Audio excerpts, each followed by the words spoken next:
할렐루야. 우리 주님께 모든 영광을 올려드립니다. 네, 아주 은혜롭고 힘있는 찬양 감사합니다. 저는 여러분의 기도 가운데 성지순례 잘 다녀왔습니다. 감사합니다. 주변 사람들에게 서로 축복의 인사 함께 나누겠습니다. 하나님은 당신을 사랑하십니다. 감사하며 삽시다. 우리 교회에서 백설기를 준비했습니다. 선물로 준비했는데 예배 마치고 가실 때에 백설기 하나씩 다 받아가시기 바랍니다. 오늘은 여러분 잘 아시는 것처럼 추수감사 주일입니다. 감사의 고백은 많이 할수록 좋습니다. 하나님께 이러한 고백 함께 드리겠습니다. 하나님 감사합니다. 이번엔 옆 사람에게 한번 감사의 고백 드리겠습니다. 감사합니다. 뭐가 감사해요? 이렇게 말할지 모르겠는데 감사한 일이 있어서 감사합니까? 성경은 범사에 감사하라 그랬습니다. 이번엔 이렇게 한번 외쳐보겠습니다. 무조건 감사합니다. 할렐루야. 신바람 운동하셨던 황수환 장로님은 항상 기뻐하라, 쉬지 말고 기도하라, 범사에 감사하라 하는 이 말씀을 마음에 간직하며 살았기 때문에 자기가 원래 얼굴이 험상궂은 얼굴인데 그래도 인상 좋게 살았다라는 말을 종종 했습니다. 하루는 고속버스표를 사기 위해서 줄을 서는데 기다리고 있는데 갑자기 뚱뚱한 여자가 와가지고 엉덩이를 딱 디밀대지만 앞으로 쓱 들어오더래요. 얼마나 기분이 나빴겠습니까? 너무나 불쾌한데 갑자기 또 담배를 하나 떡 그러더니 피워가지고 뻑뻑 피워대는데 냄새도 너무나 지독하고 하는 짓도 얄밉고 그런 가운데 이러한 생각이 들었다고 합니다. 하나님, 이럴 때도 기뻐해야 됩니까? 이럴 때도 감사해야 됩니까? 그래도 하나님 말씀이니까 무조건 감사했답니다. 하나님 감사합니다. 하나님 감사합니다. 감사합니다. 그런데 정말로 감사한 마음이 속에서 우러나오더랍니다. 하나님 앞에 이러한 마음으로 기도를 드렸다고 합니다. 하나님, 이런 여자를 아내로 맞이하지 않게 해서 얼마나 감사한지 모르겠습니다. 어느 나라에 한 왕자가 있었습니다. 왕자는 낮에는 호의호식하면서 잘 먹고 잘 살았는데 밤이 문제였습니다. 밤에 잠을 자면은 꿈속에 거지로 변해 있는 겁니다. 남들에게 구걸하면서 구박을 받아가면서 밤이 새도록 그런 꿈을 꾸다가 깨는 거예요. 다음 날도 그렇고 다음 날도 그렇고 날마다 밤에 잠을 자면은 거지로 그렇게 살아가는데 밤이 되는 게 괴로웠습니다. 밤이 오는 게 두려웠습니다. 그 나라에 어느 거지가 있었습니다. 낮에는 얻어먹으면서 천덕꾸러기로 살았습니다. 하지만 밤만 되면 달라지는 거예요. 밤에 잠을 자는데 왕자로 변해 있는 겁니다. 사람들이 와가지고 시중을 들면서 온갖 호의호식을 하면서 잘 살았습니다. 낮에는 비록 힘들게 살았지만 밤이 기다려졌습니다. 밤만 되면은 왕자로 변하니까 얼마나 좋은지요. 여러분 생각에 두 사람 가운데 누가 더 행복한 사람이라고 생각하십니까? 왕자가 행복할까요? 아니면 거지가 더 행복할까요? 자신이 행복하다고 여기는 사람이 더 행복한 사람입니다. 남보다 행복할 만한 조건이 더 있어서 행복한 게 아닙니다. 행복하다고 여기면서 감사하는 사람이 더 행복한 것입니다. 아무쪼록 여러분 모두가 감사로 행복이 더해지는 삶을 살아가시기를 주의 이름으로 축원합니다. 오늘은 추수감사주일로 지키고 있습니다. 추수감사절은 미국에서 시작이 되었지만 뿌리는 성경에 있습니다. 성경은 이스라엘 백성들에게 세 가지 절기를 반드시 지키라 명하고 있습니다. 첫째는 출애굽을 기념하면서 감사하는 무교절입니다. 구원의 은혜에 감사하는 날입니다. 두 번째는 가나안에 들어가서 첫 열매를 얻으면서 드렸던 맥주절입니다. 다른 말로 77절 오순절이라고 합니다. 세 번째는 추수감사절의 기원이 되는 수장절입니다. 다른 말로 초막절이라고 합니다. 이날은 밭의 소출을 다 거둔 다음에 창고에 드리면서 하나님 앞에 드렸던 절기입니다.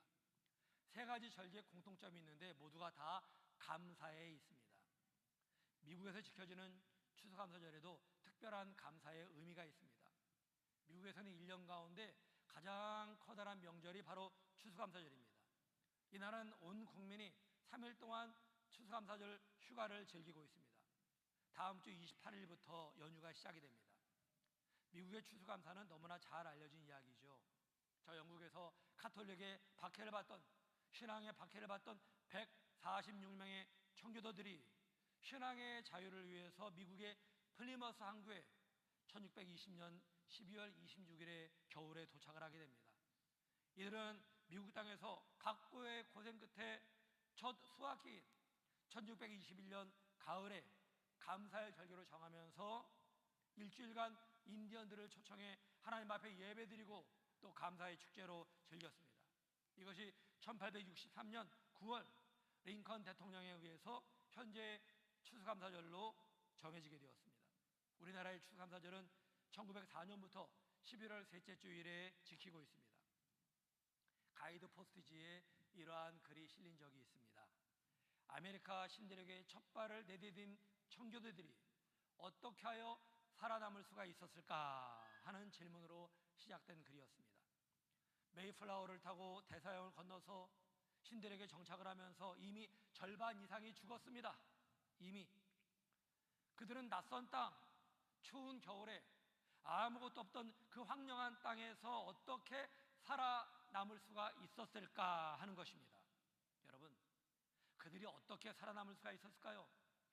대답은 간단했습니다. 하나님께 감사했기 때문입니다. 우리는 그들이 살아남을 수 있어서 감사했을 것이라고 생각을 합니다. 하지만 실은 그 반대입니다. 그 당시의 정황을 보면 그렇지가 않습니다. 그들이 열악한 환경 가운데서 살아남았기 때문에 감사한 게 아닙니다. 감사했기 때문에 살아남을 수가 있었습니다. 청교도 146명 가운데 이미 44명이 대서양을 건너오다가 죽었습니다. 102명이 65일간의 고통 끝에 도착한 곳은 바로 이 거친 광야였는데 곧바로 겨울이 닥쳤습니다. 겨울이 닥치면서 그들 가운데 절반이 죽임을 당하게 됩니다. 또 절반이 죽어갔어요. 얼마나 괴로웠는지 지도자 가운데 한 사람이었던 브래드포드의 일기에 보면 이러한 글이 적혀 있습니다. 12월에 혹한의 추위가 계속되고 있다. 한 조각의 빵도 한 알의 옥수수도 없다. 풀과 나무 껍질, 해초와 들짐승으로 연명하고 있다. 오늘은 39번째 친구를 하나님께 보냈다. 죽었다는 얘기죠. 이런 비참한 현실, 오 주여. 그의 추위와 굶주림으로 또 절반이 죽고 51명이 남았습니다. 봄에 씨앗을 뿌리고 정성껏 농사를 지었지만 가을에 추수한 곡식은 너무나 부족한 양이었습니다. 그럼에도 불구하고 그들은 첫 열매에 대해서 하나님 앞에 감사하며 눈물의 감사 예배를 드렸어요. 눈물의 감사 예배를. 그들의 감사는 소유에 대한 감사가 아니라 생명에 대한 감사였습니다.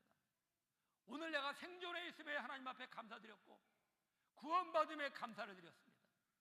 하나님이 바로 이 감사를 받으시고 아메리카의 기적을 이루신 것입니다. 학자들이 이렇게 말합니다. 당시의 청교도들이 낯선 땅의 환경만 보고 불평하고 절망에 빠졌더라면 그들은 모두 죽고 말았을 것이다. 그러나 신앙의 자유를 찾았다는 기쁨과 감격만으로도 감사할 수 있었기에 감사의 힘이 그들을 살린 것이다. 여러분, 그들이 살아남았기에 감사한 게 아니었습니다. 감사했기에 그나마 살아남을 수가 있던 것입니다. 행복의 원리가 이와 같습니다. 조건이 좋아서 행복해서 감사한 게 아닙니다. 감사해서 행복한 것입니다. 어느 사회학자가 이런 말을 했습니다. 현대인들은 암보다 더 무서운 질병을 앓고 있다. 그것은 곧 감사 불감증이란 이름의 병이다. 아주 바른 지적이죠. 오늘날의 물질 문명은 어느 때보다 발전했습니다. 어느 때보다 우리는 풍요로운 사회에 살고 있습니다. 하지만 과거보다 행복하지 않아요. 불행하다고 말합니다. 그 이유가 뭘까요? 감사를 잊어버리며 살고 있기 때문에 그렇습니다. 한번 생각해 보십시오. 한번 생각을 해보세요. 우리가 아무리 잘 사네 못 사네 해도요, 우리 사회가 얼마나 풍요로워졌습니까? 이번에 성지 순례와 비전 트립을 하면서 튀르키예와 그리스와 이탈리아를 방문했습니다. 그 중에 이탈리아가 가장 잘 사는 나라였습니다. 근데 우리나라와 비교해 볼 때 잘 산다는 인상을 못 받았어요. 다니면서 화장실에 갈 때는 인류로 1,500원을 내야 소변을 볼 수가 있습니다. 얼마나 아까워요. 이거 아까워가지고 참고 또 참으면서, 식당 가면 무료거든요. 얼마나 참았는지 모릅니다. 그러다가 화장실이 좋은 게 아닙니다. 가봤더니만 얼마나 냄새나고, 우리나라 1980년대 수준입니다. 근데 거기에 돈을 받아요, 소변 보는데. 다녀보면은 우리나라가 얼마나 살기 좋아졌는지 금방 알 수가 있습니다. 과거에 비하면은 엄청나게 발전했습니다. 대한민국이 발전했고 뿐만 아니라 국민 한 사람 한 사람의 삶의 질이 높아졌습니다. 분명히 높아졌어요. 하지만 지난날의 어려웠던 시절을 다 잊고 살아가요. 다 잊고 살아가요. 다. 분명히 과거에 비해서 많이 좋아졌음에도 불구하고 나는 행복하다 하는 사람을 찾아보기가 어렵습니다. 왜 그럴까요? 감사를 잊어버려서 그렇습니다. 추수감사를 맞이하면서 우리가 깨달아야 될 사실이 바로 이것입니다. 뭐요? 나는 행복하다 하는 거예요. 나는 행복하다. 저를 따라 하시기 바랍니다. 나는 행복하다. 나는 행복한 사람이다. 나는 행복하다. 이 사실을 깨달아야 행복해집니다. 여러분, 많이 가져야 행복한 게 아니라 감사할 때 행복해지는 거예요. 감사할 때. 행복은 주어진 상황에 감사할 때 찾아오는 것입니다. 나는 행복하다는 사실을 늘 깨달으며 고백하며 살아가시를 바랍니다. 주어진 한 여의 감사하심으로 보다 풍요로운 행복을 누리며 살아가시기를 주님의 이름으로 축원합니다. 오늘 읽은 말씀에 보면은 나병 환자가 고침받은 사건이 나오죠. 10명의 나병 환자가 있었습니다. 그들은 예수님이 지나간다는 소식을 듣고 가까이 가지는 못하고 멀리서 크게 외쳤습니다. 예수님, 예수님, 우리를 불쌍히 여기소서. 그러자 예수님께서 그들에게 크게 외치셨어요. 가서 제사장에게 너희의 몸을 보여라. 그래서 그들이 제사장에게 가다 보니까 가던 도중에 깨끗이 고침받은 사실을 알게 되었습니다. 얼마나 기뻤겠습니까? 이 병 때문에 얼마나 많은 고통을 당했겠어요. 근데 이 고통에서 벗어난 걸 생각을 하면 감사하지 않을 수가 없는 일이죠. 하지만 정작 예수님께 돌아와 감사 인사를 드린 사람은 한 사람뿐이었습니다. 그래서 예수님께서 그에게 말씀하셨습니다. 10사람이 다 깨끗함을 받지 않았느냐? 그런데 그 9은 어디에 있느냐? 그 9은 어디에 있었을까요? 은혜를 기억하지 못하고 그저 병이 나은 것만 좋아하고 있었습니다. 10사람이 다 깨끗함을 받지 않았느냐? 근데 9은 어디에 있느냐? 하나님 말씀에서 우리는 예수님의 탄식을 들을 수가 있습니다. 안타까워하고 있습니다. 감사 인사를 못 들어서가 아닙니다. 그들의 영혼이 불쌍했기 때문입니다. 우리 주변에도 보면은 감사할 일이 많이 있는데 감사할 줄 모르는 사람들이 있어요. 우리도 그럴 때가 있죠. 감사할 일이 많은데 감사하지 못합니다. 정말 안타까운 일입니다. 금난교회를 담임하셨던 김홍도 목사님의 설교집에서 읽은 글입니다. 레이디 엘진이라는 배가 바다 한가운데서 침몰했습니다. 그러자 스펜서라는 청년이 자기 생명을 걸고 뛰어들어서 정말 죽어가기 직전까지 한 사람이라도 더 살리려고 애를 쌓아 17명을 구조했습니다. 17명. 이들은 스펜서가 아니면 다 죽은 이들이었습니다. 스펜서는 기진맥진해서 병원에 입원했습니다. 그때 신문기자가 찾아와서 여러 가지를 질문하다가 이러한 질문을 던졌습니다. 고맙다고 찾아온 사람이 몇 명이었습니까?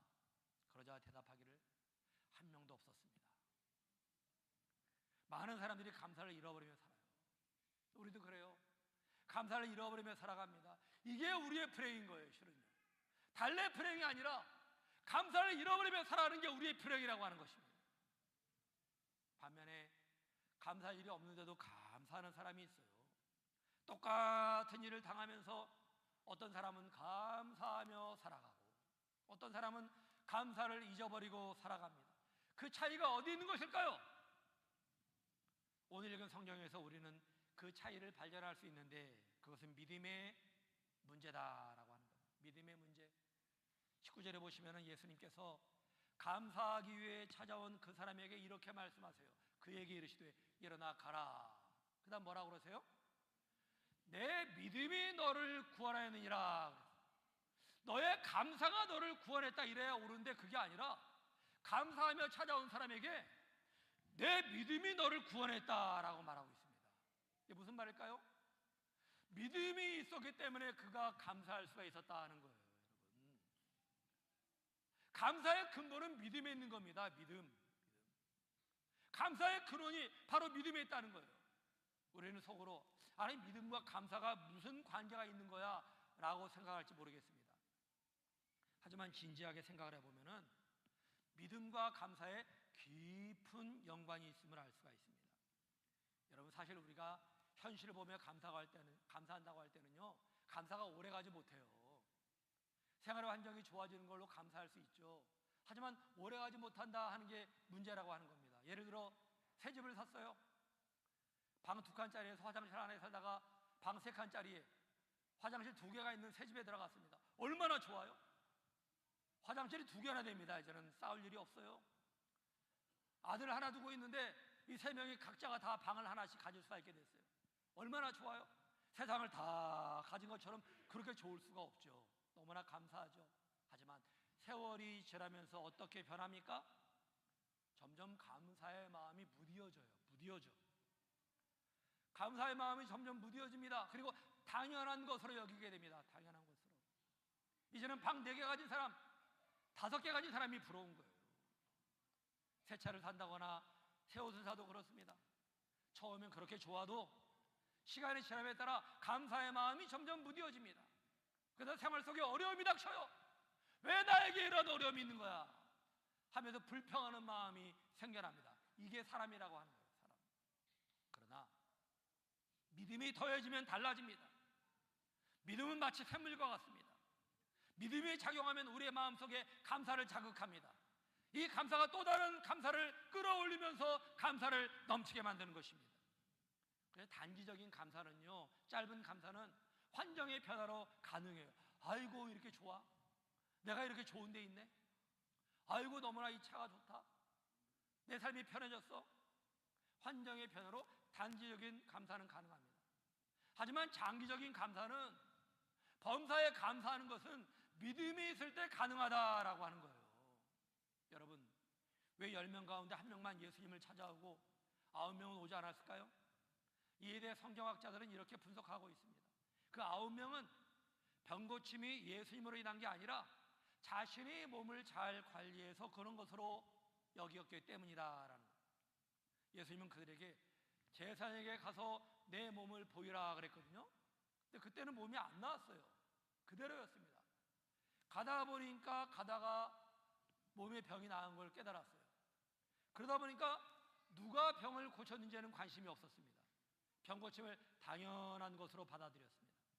또 하나는 그들이 자신의 병고침을 일시적인 현상이라고 여겼을 것이라는 해석입니다. 그래서 다시 이 병이 재발할지도 몰라라는 생각에 예수님께 찾아오지 않았다고 하는 겁니다. 그러나 오직 1명만은 주님께 찾아와 감사했습니다. 그는 자신의 병을 예수님이 치유해 주셨다고 믿었습니다. 뿐만 아니라 앞으로 다시는 병이 재발하지 않을 것이라는 사실도 믿었습니다. 그러다 보니 그 믿음이 감사의 마음을 자극했고 예수님께 다시 찾아와 감사할 수가 있던 것입니다. 이 1명의 감사는 믿음으로 인한 것이었습니다. 예수님은 그에게서 믿음을 보셨어요. 감사하는 그 모습에서 믿음을 보셨습니다. 그래서 말씀하시기를 일어나 가라, 내 믿음이 너를 구원하였느니라 하신 것입니다. 예수님께서 그에게 무엇이 너를 구원했다고 하였습니까? 내 믿음이에요. 내 믿음이 너를 구원합니다. 예수님은 그가 감사하는 모습에서 믿음을 보셨습니다. 여러분, 감사의 시작은 믿음입니다. 믿음. 우리에게 하나님이 주신 축복을 바라보며 그 축복을 하나님이 주신 것으로 믿을 때 감사하는 것입니다. 그리고 앞으로도 하나님이 더욱 좋은 것으로 나에게 주신다는 사실을 믿을 때 감사할 수 있어요. 비록 내가 살아가는 사람이 힘들고 어렵다 할지라도, 몸에 고칠 수 없는 질병이 있다 할지라도, 하는 일마다 안 된다 할지라도 이 배후에 하나님이 역사하신다, 선하신 하나님의 손길이 역사하신다. 하나님이 나와 함께 하신다. 이 모든 환경은 변할 것이다. 이 믿음이 있을 때에 범사에 감사할 수가 있다고 하는 것입니다. 하나님은 하나님을 믿는 사람, 그 믿음 가운데 주님이 역사하시고, 또한 감사함으로 살아갈 때에 감사가 또 다른 감사를 부르는 거예요. 감사하는 자세는 사람을 살리는 능력이 있습니다. 근데 많은 사람들이 감사의 비밀을 모르고 살아가요. 일이 잘 되면 감사하지만 일이 안 되면은 감사를 잊어버립니다. 건강할 때는 감사하지만 건강이 악화되면은 감사를 잊어버립니다. 있을 때는 감사해도 가진 걸 잃어버리면은 감사도 잃어버립니다. 그러나 여러분, 일이 안 되고 건강이 악화되고 가진 걸 잃어도 그 속에 하나님의 선한 계획과 뜻이 있음을 믿기에 감사할 수가 있는 것입니다. 이러한 믿음과 감사의 삶이 우리의 삶 가운데 충만하시기를 축원합니다. 정글의 왕이라고 하는 사자와 코끼리를 한번 생각해 보시죠. 사자와 코끼리에게 두려운 적이 있을까요? 없을 것이라고 생각하지만 있습니다. 코끼리는 귀가 아주 크죠. 코끼리 귀는 항상 짓물러 있다고 합니다. 그 이유는 귀찮은 똥파리 때문에 그래요. 똥파리 때문에 귀찮아서 움직여야 되고 귀를 자꾸만 흔들어댑니다. 그래야 똥파리를 쫓을 수가 있기 때문입니다. 똥파리는 코끼리에게 최대의 적입니다. 아주 귀찮은 존재입니다. 사자도 그렇습니다. 사자는 포식한 다음에 일주일이든 2주일이든 그냥 누워서 잔다고 그래요. 자려고 하는데 똥파리 때문에 잘 수가 없어요. 뭐 귀로 들어오지 눈으로 들어오지. 여러분 밤에 주무실 때 한여름에 모기가 왱왱거리고 막 물어뜯는데 잠을 잘 수 있겠습니까? 물어뜯어라 나는 자겠다 그런 사람이 있어요? 뭐 그런 사람도 있겠지만 대부분 일어나가지고 모기를 잡은 다음에 쫓아낸 다음에 잠을 잘 수 있지 않습니까? 사자도 그렇습니다. 한두 마리가 아니에요. 똥파리들이 왱왱거리는데 도저히 잠을 못 잡니다. 몸을 흔들어대고 그냥 난리를 피우는 거죠. 근데 놀라운 사실은 그 덕분에 코끼리와 사자가 소화불량에 걸리지 않는다라고 하는 거예요. 똥파리가 없으면요 소화불량으로 단명에 죽는다는 거예요. 똥파리 덕분에 오래 산다고 하는 거죠. 어떤 분은 그럽니다. 목사님, 저는 금년에 정말이지 힘들고 짜증나는 일이 많았습니다. 죽지 못해 살았습니다. 이 사람에게 치우고 저 사람에게 치우고 정말이지 힘들었습니다. 저는 어떨까요? 저도 짜증나는 일이 많았습니다. 생각하기도 싫은 일이 있었고 쫓아내고 싶은 똥파리 같은 일도 경험했어요. 하지만 돌아보면은 생각하기 싫었던 바로 그 일이, 또한 그 사람이 저를 깨어있게 만드는데 커다란 역할을 했습니다. 그런 일이 없었으면 간절히 기도하지 않았을 것이고 교만했을 것이고 하나님을 의지하지 않으며 살았을 것입니다. 그런데 그런 일로 인하여, 그 사람으로 인하여, 똥파리로 인하여 하나님 앞에 간절히 기도했고 더 낮아졌고 하나님을 의지하며 살아갔습니다. 기도하며 하나님의 은혜를 체험했고 낮아짐으로 평안함을 체험할 수가 있었습니다. 하나님을 의지함으로 담대할 수가 있었습니다. 여러분 가운데도 자녀들이, 형제들이, 혹은 직장의 그 누군가가, 혹은 함께 위로하며 사랑해야 할 남편이나 아내가 나를 짜증나게 귀찮게 하고 쫓아버리고 싶은 존재로 곁에 있을지 모르겠습니다. 똥파리들이 주변에 있을 수도 있습니다. 그러나 믿음의 눈으로 바라보시기를 바랍니다. 이 모든 것이 우리에게 꼭 필요하게 하나님이 주셨다는 사실을 믿으시기 바랍니다. 할렐루야! 우리에게 필요한 것은 그저 범사에 감사하는 일, 범사에 감사하는 일. 설교 후에 부를 찬양이 계속 입가에 맴돌았습니다. 오늘 숨을 쉬는 것 감사, 나를 구원하신 것 감사, 내 뜻대로 안 돼도 주가 인도하신 것 모든 것 감사, 내게 주신 모든 것 감사, 때론 가져가심도 감사, 내게 고난 주셔서 주 뜻 알게 하신 것 모든 것 감사. 이 내용이 다 은혜가 되었지만 특별히 내 뜻대로 안 돼도 주가 인도하신 것 모든 것 감사라는 구절이 마음에 와닿았습니다.